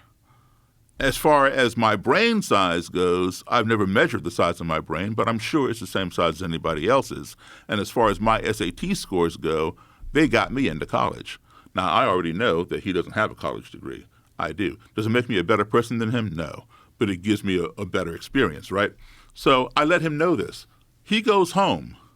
And he thinks, just like we all do at the end of the day, we reflect on what we did during the day. He thinks, man, I just had a 3-hour conversation with a black guy, when we didn't come to blows. And what that Daryl guy said, it makes sense. Oh, but he's black. But what he said was true. Oh, but he's black. So they're having a cognitive dissonance, right? And they struggle with that for a while. And then they have that dilemma. I got to make up my mind, what am I going to do? So the dilemma is, do I disregard whatever color he is and believe the truth because I know it to be true and change my ideological direction? Or do I consider the color of his skin and continue living a lie? In most cases, people will follow the truth. But then there will be those who don't want to give it the power or the notoriety or whatever, and they will follow the lie. Well, the way you're doing it is brilliant because you're doing it so patiently and contrary to the way most people handle arguments. Most people handle arguments by trying to shut down the other person's argument and shit all over them instead of trying to, what you're saying, offer an alternative perspective, which is really probably the only way to get people to think about things in a different light. And, Joe, that comes from the fact that I've done a lot of travel, okay? I've been exposed to people from all over the world, and we all got along. We all got along. We told a story on the podcast the first time you hear about not even understanding racism until you were a child because you grew up overseas. Right, exactly. And so I saw that. So I saw something that they have not seen. Right. And that's why I want to share that with them vicariously, to let them know. No, it's, every white person in the world is not like every white person in this country. Right. Every black person in the world is not like every black person in this country. There are white people over in France, like in the 1940s and 50s, a lot of black Americans moved to France to live. Some even gave up their U.S. citizenship because the French people were treating them as equals. They didn't see color, and those French people were a lot more white than the white people here in this country who might be mixed with something else. So, people need to see. In fact, my favorite quote of all time is by Mark Twain, or otherwise known as Samuel Clemens. It's called the Travel Quote. And Mark Twain said, quote unquote, "Travel is fatal to prejudice, bigotry, and narrow-mindedness, and many of our people need it sorely on these accounts. Broad, wholesome, charitable views of men and things cannot be acquired by vegetating in one little corner of the earth all one's lifetime." That guy was so good. Wasn't he? He had so many great quotes. Exactly. Isolation. And so Sam Harris actually did a study that we talk about in the paper about, he did a neuroimaging study of people being exposed to political beliefs different from their own, and actually looked at people's brains when they were going through this experience. And they actually talked about this thing called the backfire effect, which is sort of what you're talking about when the wall's up. And so they sort of detected that, interestingly. And I forget the exact name of the study, but it's in the footnotes. So I think the patience is it. That it's long term. You're not changing someone's mind like in 5 minutes of, chattering in comment sections or, yelling at someone at the dinner table like that you barely know. Like Daryl knows how to create long-term relationships and not be like thirsty for them to change their mind. Like it's just by like, look, we're here, we're hanging out, whether it's a network or, offline or online network, doesn't really matter. And so I think the backfire effect that Sam found and that we're sort of talking about with walls going up is very real. And that's why it has to be long-term. But Daryl, I'm just thinking while I'm listening here, like these conversations that you've had with these white supremacists and neo-Nazis, how amazing would it be if that was a podcast? It is. What I'm saying, if you sat down with those people from the beginning, from first meeting them, and see that conversation play out, that would be very relatable. I've got some of that. Do you? Where I've sat down with some of these people while they were still in, and now I'm sitting down with them now that they're out. Some of them even come on my lecture tours with me and stand on stage with me and speak out against their former organization. Do you have videos of these conversations? Yeah, some of them, yeah. God, are they online? Some of them I think are, but if not, I can send you some. I think those videos would be a great tool for someone that's maybe trapped, but at least partially open-minded, where they have this like view of things, like maybe I'm incorrect about this, maybe I need to reevaluate. Yeah, like that. But as a podcast, that would be brilliant. I mean, that's a great idea to have someone from the jump. Like walk in a KKK member and have this conversation where they sit down with you over hours and hours and present all these articles about crime and brain size, all this shit, and have you just tell them your perspective and see the wheels start turning. Because I think sometimes a lot of these people, they're only interacting with people that think like them. Right, exactly. Now, I'll give you a crazy-ass example of something. Right, unbelievable, right? So this exalted cyclops, which means a district leader in the Klan. Exalted cyclops. Yeah. Okay. So he's in my car with me, right? Dragons, wizards, exalted cyclops. That's hilarious. He's in the passenger seat. I'm driving, and we got on the topic of crime and stuff, and he was talking about black on black crime and how violent we were and all that kind of stuff, and he said, black people have a gene within them that makes them violent. Now, I'm driving. He's over here. And I said, what are you talking about? And he says, well, look at all the carjackings and drive-bys in Southeast. He was referring to Southeast Washington, D.C., which is predominantly black. There's some whites that live there, but it's predominantly black, very high crime ridden.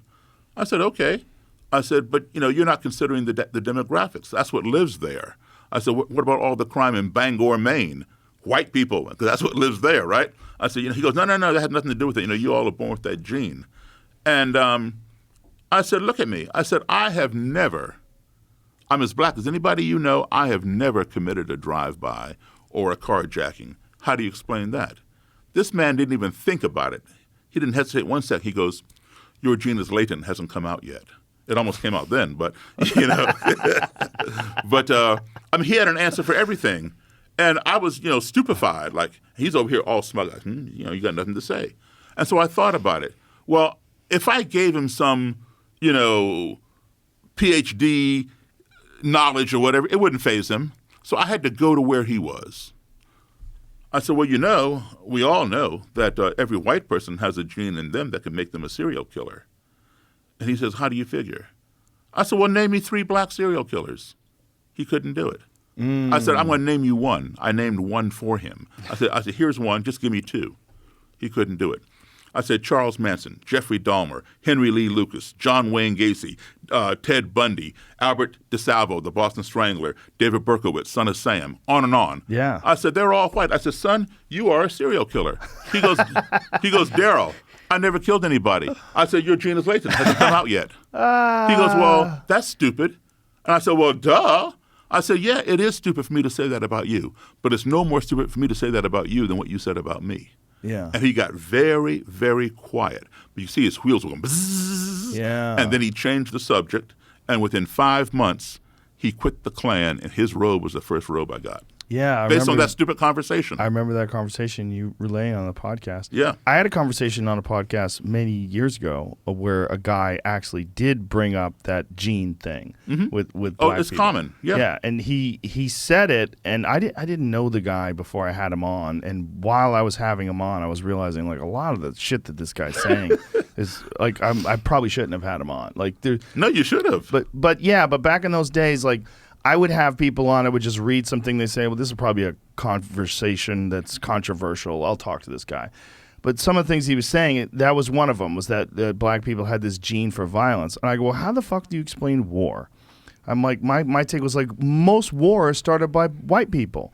Like if you looked at the amount of war that goes on in the world, worldwide, like how much of it is instigated and initiated by white people? And is there a thing more violent than war? Nothing. It's like literally you're telling people that don't even know people that it's their obligation to kill someone based on what land they're from or what part of the world. That's the most violent shit we know, and it's all by white people. Black on black crime is a myth. No such thing. It's a crime of proximity. Okay, because they need something immediately. They're not going to go all the way across town to the white neighborhood and attack some white guy. Somebody right here might have it. Go into his house, break it, take his stuff, beat him up, whatever. All right? So we hear about black on black crime. So do we call Russia invading Ukraine and killing all these people white on white crime? That's exactly what it is. Yes. Yeah, I mean, and some people are actually using that as an argument for how racist the way we look at war is. Because during the time where all this is happening in Ukraine, how many people are bombed in Yemen? How many people are bombed in all sorts of parts of the world where there are these military actions that we're ignoring? There's actually like a chart that someone put up. It's like a graphic that shows the bombings and the people that died in Ukraine versus the people that are dying right now simultaneously due to U.S. drone strikes and all sorts of other shit that's happening all over the world at the same time. It's like we're concentrating on this one thing, and it's in the news, and that's part of the reason why people are concentrating on it so much. Well, I learned a long time ago when I was living overseas, if you want to learn about your own country, read a foreign newspaper. Yeah. Like the Herald Tribune, the French paper, tell their perspective on what's going on in the U.S. Because we don't tell our own people just the same way Russians don't tell their own people everything. Right. I'm interested, that you had that feeling that maybe you shouldn't have had that person on. This was early in the podcast. I know, but I'm saying that I think that because I'm sure that was I don't know who you're talking about, but I'm sure that was a productive conversation in certain ways, and I feel like there's this chilling effect that is happening, where we're afraid to have a conversation like with a murderer, or maybe not a murderer, but that's kind of the funny thing. Like you could interview probably a serial killer on this show, and that would be fascinating, and no one would be like, "Oh, dude, Joe's like going to become a serial killer. He just had a serial killer on his show." Mm-hmm. And like people are obsessed with true crime, and obsessed with interviews with some of the worst humans that have ever existed, and those are considered to be extremely valuable interviews. And I think that you should. I hope that you own your ability to do that in a way where people aren't assuming that you think or you endorse the views of people that you're talking to. That is a sickness. This is an argument that's always going to take place where you're platforming those people. This is the dialogue that the left likes to use today, that you're platforming these people. And it's the dumbest. That's what I hear for sitting down with those people. It's so dumb. It's such a dumb argument. I mean, and especially in your case, like look at the results. What other human being has a documented result of literally hundreds of KKK and neo-Nazi people abandoning their ideology because they've had a conversation with you and literally had a change of heart, an actual change of heart? Yeah, no journalist whining about, intense content on the internet has ever de-radicalized anybody. They have no track record. They have no data. So it's just all emotional. In fact, it polarizes some people that disagree with them. Yeah. And especially when those people get banned, if they get banned from the social media platforms for having different perspectives or different views. Well, for instance, Vice did a piece about us, and they said, Minds has no idea what to do with all the neo-Nazis. And just like I talked to these reporters for hours and explained to them what we were working on with Daryl, and we were sort of in the beginning phases of writing this paper. And they so disingenuously characterized what we were trying to do. There's a lot of bad faith conversations over It's there. so it's toxic, and I'm just hoping that, honestly, no offense to them, I feel like they're in their world. Hopefully, we can all get on the same page somehow about what's actually going on here. Like, I'm not trying to have a combative tone with any of these media outlets or with big tech even. Like, I don't want to polarize it between like alternative tech and big tech. It's like we need tech to adopt certain principles that have to do with digital rights and freedom. That's just a reality. It has to happen. And the ones that do, what would be smarter than, whether it's Google, Facebook, Twitter, whoever, to actually start doing some of this stuff and start to be more transparent and I think the amount of moderation that they would require would be extraordinary. You can achieve it with community-centric moderators. Pay the users to help. Yeah, but they're not going to do that. They will. They are. They You do think it. so? Yes. Who's going to do that? Facebook? Anyone. Twitter actually They're going rolled to pay out. users to moderate. They should. They Right, don't. but they're not. You're saying they're gonna. I'm No. saying they're not. Well, I'm saying that Twitter rolled out a product called Birdwatch, which was and I don't know if it's still going on, but this was like last year. It was a community-centric moderation tool to get the community. So let's separate payments from actually getting the community involved in the moderation. So community is already heavily involved in the moderation. They're doing the reporting, they're flagging stuff, and then it's getting escalated through. Yeah, but they flag things that aren't even really offensive. And that's they why do it to fuck with people. Right, and so you have to be careful of that. But that's why juries are. I think that juries are a big part of the future of Juries. moderation on social media. And Daryl, you were about to say something. So, a lot of hypocrisy, about who to put on a platform, who not to put on a platform. I do a lot of speaking to a lot of colleges across the country and universities. And I would say 2 or 3 times a year, some student activities board or student council has booked me. And then 2 weeks before the event, the administration will shut it down. Oh, no, we can't have him on campus. He's too controversial. Yeah. He'll stir stuff up, which is not true, At all. They don't want to deal with it. And this is unfortunate because they are an institution of higher learning, while on the campus, perhaps everybody is being treated equally. The gay people, LGBTQ, black, white, Muslim, Jewish, whatever, in the confines of the campus. But the objective of higher education is to teach people how to navigate society beyond the campus and be a productive citizen, right? So you got to let people learn that, hey, you're a woman. Here you're treated equally. But when you graduate and you go out there and work in the real world, you might be sexually harassed by your boss. You might not get paid as much as your male counterpart who knows less than you or whatever. Or you may not get the job because you're black or because you're whatever. This is, in addition to the academic education, they need this empirical education. And those institutions that are shutting me down are not providing it. But what I was going to say also was, today you got, and speaking of cancel culture, you got people banning books and banning history classes under the guise of CRT, critical race theory, things like that. You've seen the pictures of a black girl walking in towards a white school building for the first time, people behind her yelling at her and all that kind of stuff, or the 4 black guys sitting at the Woolworths counter in Greensboro and people pouring stuff over their heads. 1960s. Exactly. Yeah. All right. Those white people that did this made history back then. And now it's those same people that are saying, we don't want that taught in the schools. So make up your mind. That is history. It's part of American history. Whether it's good, bad, ugly, or shameful, all those cards need to be turned face up. And it'll be transparent, and then we address them, and then we move on together. Okay?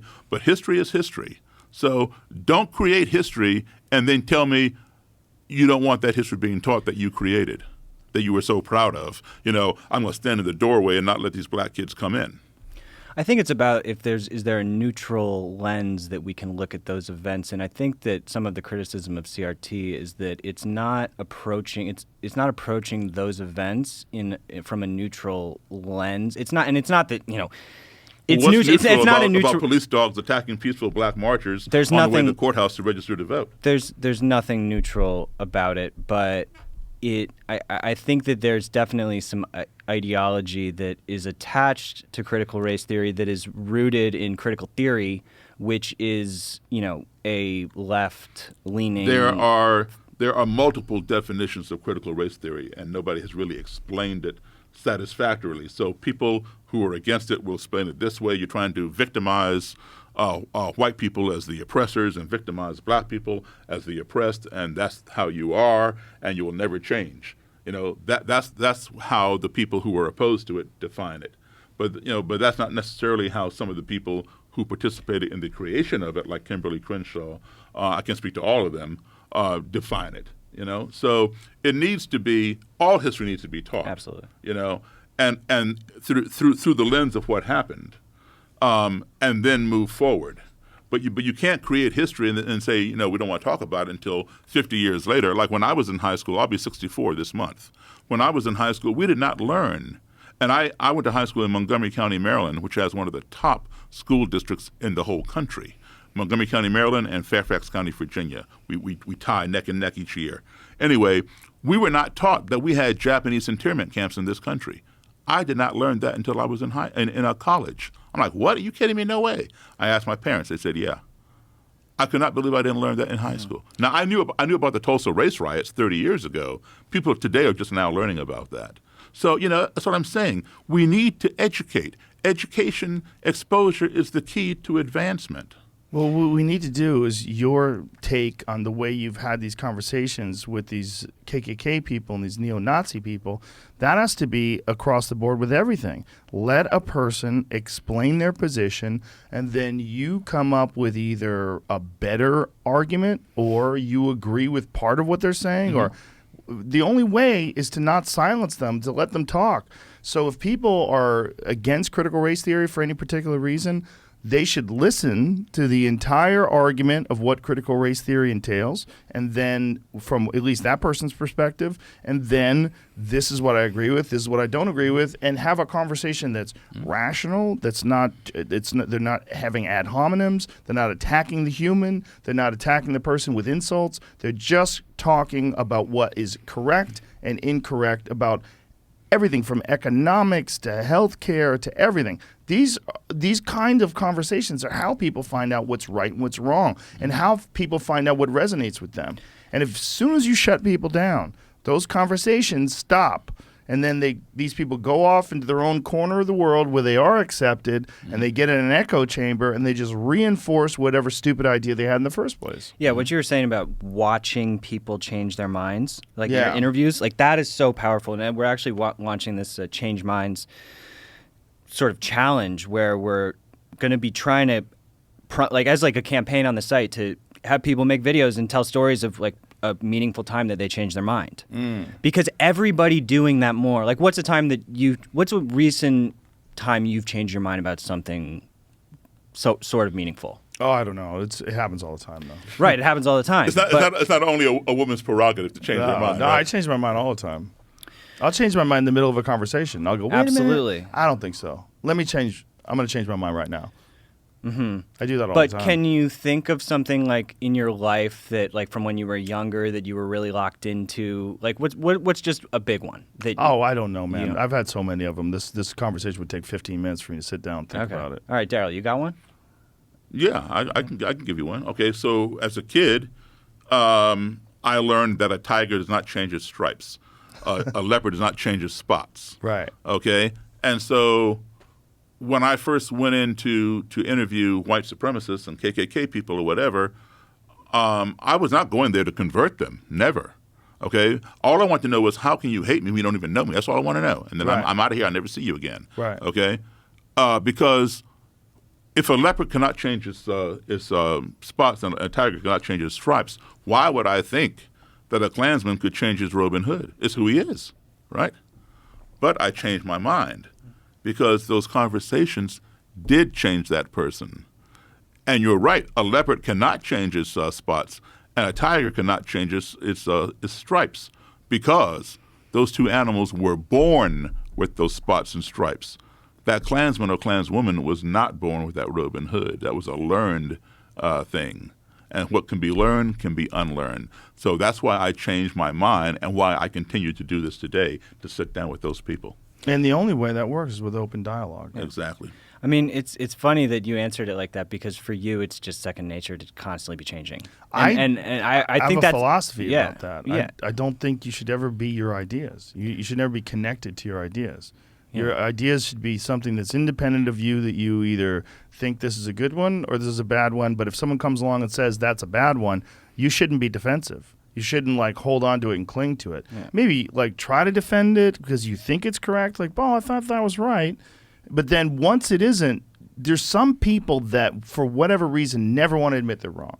Right. Because they think that being wrong makes them less. Yeah, to play devil's advocate with ourselves, I mean, I'm not even ideological about our model. I actually think that I'm open to seeing, over the course of 10 years, like let's actually come back in a few years and look at the data that and the information that we've gathered about the rate of de-radicalization and whatnot, and like what really works. What is the most balanced moderation policy for a social network? Like, First Amendment, I think, is a great starting point. And obviously there's edge cases, spam, weird, there's this doxing. Yeah, doxing. That stuff we don't deal with. And that's not like covered in the First Amendment. Right. But I think that we're flexible. We're not trying to, this isn't like a dogmatic piece of policy. It's, but we need to A/B test it at least. I mean, for God's sakes, like, big tech is just like hemorrhaging censorship, just like millions of people getting banned a day. And we don't have something to test it against. Like, where's the major network with a free speech policy that is, it's a responsible free speech policy? Let me ask you this. What do you guys do about bad actors like troll farms, like Russian troll farms, that kind of thing? Yeah, I mean, so we have, troll, like detecting different types of spam and troll, like harassment is not okay. Harassment, you'll get banned. And harassment is like legally not allowed. But there's all different types of spam, and with misinformation and whatnot, I think that. Yeah, but I'm talking about bad actors. I'm talking about like when you have these Russian troll farms. These are people that are hired to disseminate propaganda. They're hired to muddy the waters of conversations by having fake arguments or bad faith arguments. Mercenaries. Yeah, they are. I mean, you've seen those, right? So we have the distinction between misinformation and disinformation. The difference is that disinformation is intentional manipulation.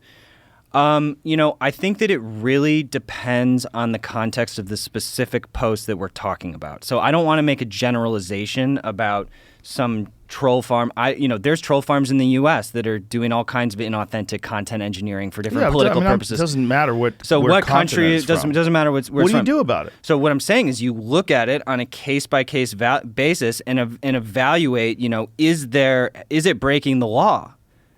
Because at the end of the day, information is information. If someone is trying to put everything as propaganda is coming from every single angle. So it depends on the specific nature of the content and the troll that you're talking about. I don't think that you can have a blanket solution saying programming an AI to say, hey, every time you detect X, Y, and Z, just ban them. Wouldn't an alternative be everyone has to have like a user ID, like a driver's license to register, so you have one account because you are Bill Ottman? Well, I think that's where the decentralized reputation is starting to come into play. And there's this project Verite that's coming out. There's the DID spec, which is starting to build this interoperable identity that you carry between social networks.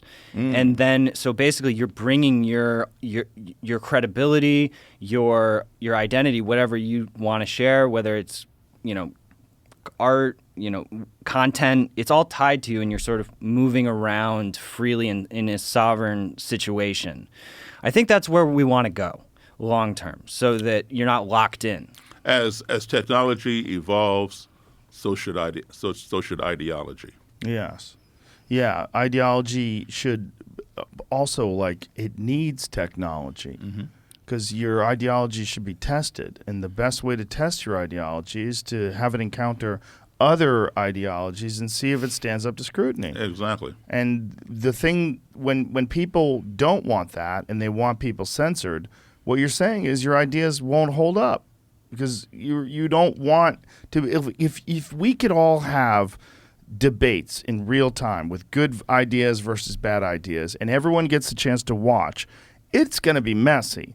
But at the end, you're going to at least know where you stand on something because you've had both arguments played out in front of you, whether it's left versus right or whatever it is when you're talking about ideologies. You gotta watch these people have these conversations, and if you can do that, you can kind of agree with one or disagree with the other and find out where you fit in this. Or take something good from that person, something good from that person, and put them together. Yes. I think the focus on long form is key. Yes. And that's why, so we do support video. It's not like necessarily. Do you host video? Yeah, we do. Yeah. And so so someone can do like an hour-long video and upload it? Yep. Your bandwidth cost must be extraordinary. Oh God, it's bad. Yeah, and but there are like distributed systems like IPFS that I mentioned and Arweave and some of these like systems where it's decentralized and you don't have to pay for all of the storage, but the bandwidth is still an issue, and it's a spectrum with the decentralized stuff, but yeah. So dude, I have this cool thing. It is. Daryl is out of time. Daryl's out of time. I just gotta wrap up with. So this is called this is called an Open Dime Bitcoin wallet. So this has a Bitcoin on it. This has a full Bitcoin on it. Okay. And it has this hole that you can puncture. So I can get, this is basically the cash equivalent. It's a bearer instrument for Bitcoin. So I can hand this to you. Okay. I'm not giving it to you, but just hold it. We can see it up there. Yeah.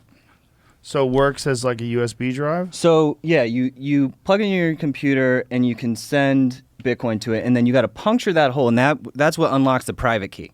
So I can give it to you, and you cannot access the Bitcoin on this until that hole is punctured, and then you plug it back in, and you can actually take control of the Bitcoin. What does that have to do with censorship? So, well, this is the ultimate censorship-resistant crowdfunding mechanism. This is totally uncensorable money that anyone could send crypto. Money. Right, but we're talking about discussions, conversations. Well, yeah, and so the reason I'm bringing it up is because we are putting a full Bitcoin towards, our work with Daryl, and we're going to have this basically sit, and we're going to watch it over the years, and we're going to use the funds. The address for this wallet is published on minds.com/change. And so what we want to do, you see all the censorship, the financial censorship happening, which is correlated to censorship of speech. Google has now suspended monetization on YouTube for all users in Russia. Applies to other services as well. That's a whole creator industry up in smoke. No way these guys can make up that revenue on VicTunk. It's unbelievable, yeah. Like. So I just wanted to bring this up because we're going to be doing more events. We believe in offline events too. It's not only an online social network. And so if anyone is interested in supporting the conversations, the long form conversations we're having with Daryl, please, send Bitcoin to this address, and we're going to put it towards that. Thank you guys for coming here, and thank you, Daryl, for having me back all again. of your time and effort that you put into this. It's extraordinary. I mean, your patience is unbelievable. So is yours, my friend. all the stuff you got to put up with. Yeah, well, that's what I do, though. It's I guess that's what you do as well. And Bill, thanks for what you're doing with Let's figure out what fuckery was going on and fix that on your account. Yeah, let's figure out. Okay. All right, thank you, everybody. I'll tell everybody one more time the Minds address /change. Yeah, minds.com/change. You also get the app, minds.com/mobile, or me at Ottman. And Daryl, what social media are you using other than Minds? I use DarylDavis.com, Daryl@DarylDavis.com. I'm on Twitter, Instagram, but I have somebody handling that for me. But most of you use Minds now. Yeah, okay. Mostly I use Minds.com, also Fair. the Foundation Against Intolerance and Racism. Okay. Fairforall.org. Beautiful. Well, let's do this again in the future when we have more time. Thank you, Joe. Okay. All right. Thanks, guys.